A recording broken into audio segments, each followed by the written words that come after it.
The purpose of today's activity is to find the velocity of a motorized toy car. This is the toy car that you're going to use. There's a little switch on the side. You're going to flip it on. It's going to start moving, and you're going to put it down on the floor, and you're going to measure its velocity. Now, how are we going to find the velocity of this toy car? There's lots of ways that we could do it. The old way that we used to do it, back before the days of technology, was literally set up 10 people with stopwatches at different positions and measure what the time was at certain positions. Now we can do this a lot more efficiently. We're going to use an electronic sensor called a motion sensor. This motion sensor is going to be set up behind the toy car right here. This motion sensor will be connected to what we call an AirLink apparatus. The AirLink is designed to transmit the data from the motion sensor to your phone,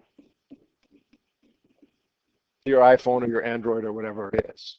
It's the iPhone that's actually going to collect the data. But of course, your iPhone can't measure the position and the time of this toy car. It needs the motion sensor, and it needs a way to get the data from the motion sensor to your phone. So again, motion sensor collects the data, connected to the AirLink, which transmits the data to your iPhone. Now, once it's on your iPhone, you're actually going to have to email it to yourself so that you can plot a graph within Google Sheets to get the velocity of this toy car. That's the gist of it. Set up the motion sensor behind the toy car, set the toy car going, press start, start collecting the data. The motion sensor will collect the data, send it by the cord to the AirLink apparatus, and then beam it wirelessly to your iPhone. And then once you have it on your iPhone, you're going to email it to yours and your group's, your partner's school email account. Make sense? How you do that is, well, you don't know how to do that yet, but hopefully the gist of it, the idea, the umbrella idea of it makes some sense to you here. A couple little things, though, before we push to the next slide here. Okay? First of all, this is a blown-up version of the motion sensor here. You can see on the motion sensor, there's a little switch. You can put it on this little cart, or you can put it on this guy. Put it on the cart.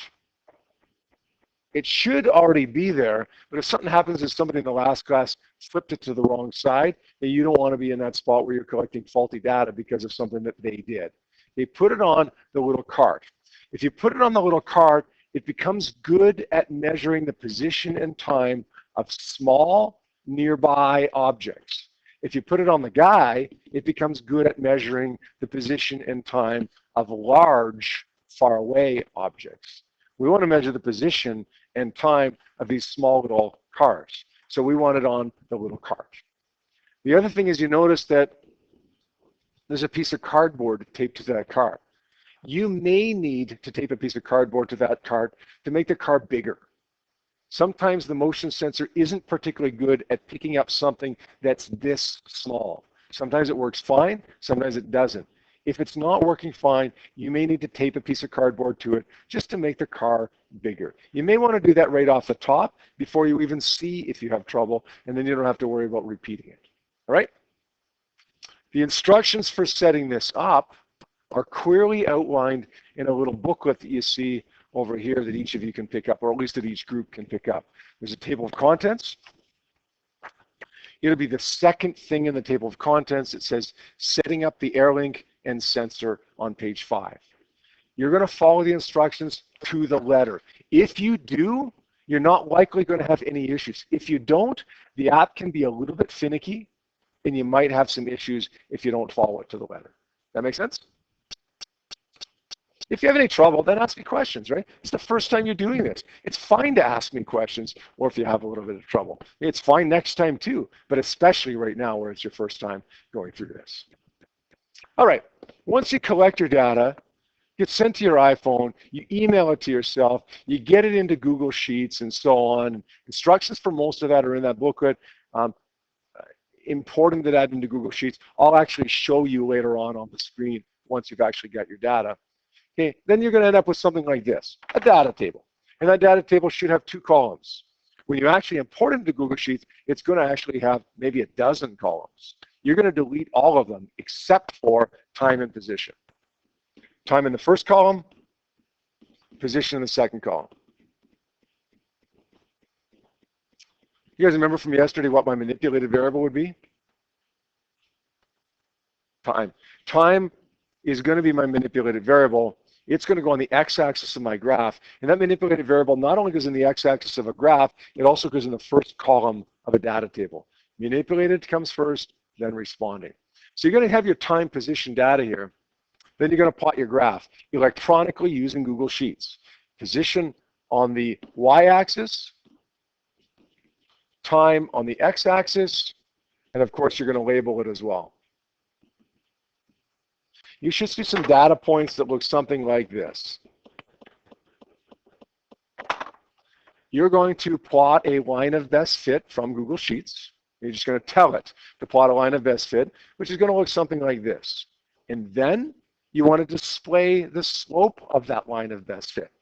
I'll show you how to do that, again, once everybody's collected the data. It's going to look something like this.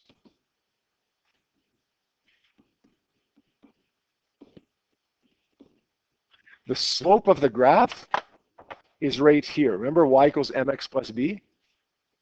Y is equal to mx plus b. That first number is going to be the number that you want, the slope of the graph, in other words, the velocity of that toy car. Once you've got that velocity, then it's time to conclude something. You're going to conclude the velocity of the toy car is, what did I say it was? 0.35. It depends on the car, right? 0.35 meters per second. And how do we know? Justify it. This is known because, how do you know? How do we know the velocity of that toy car is 0.35 meters per second?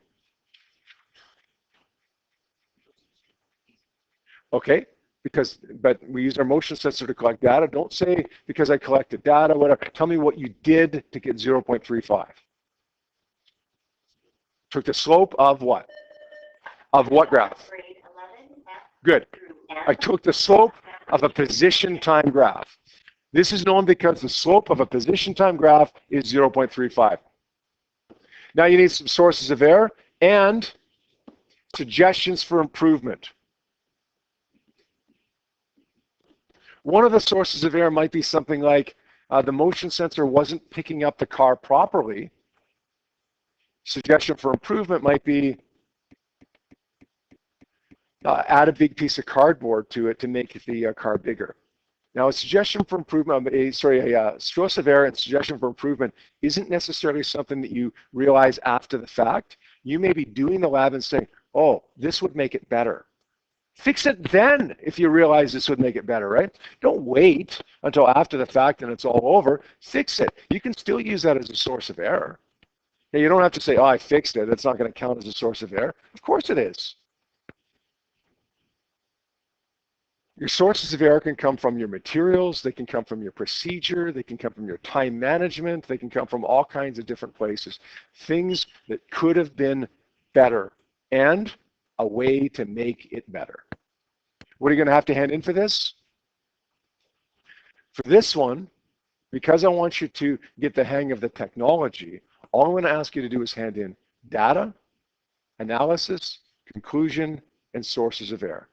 Data, analysis, conclusion, sources of error. So no problem, no materials, no procedure, none of that stuff, no hypothesis.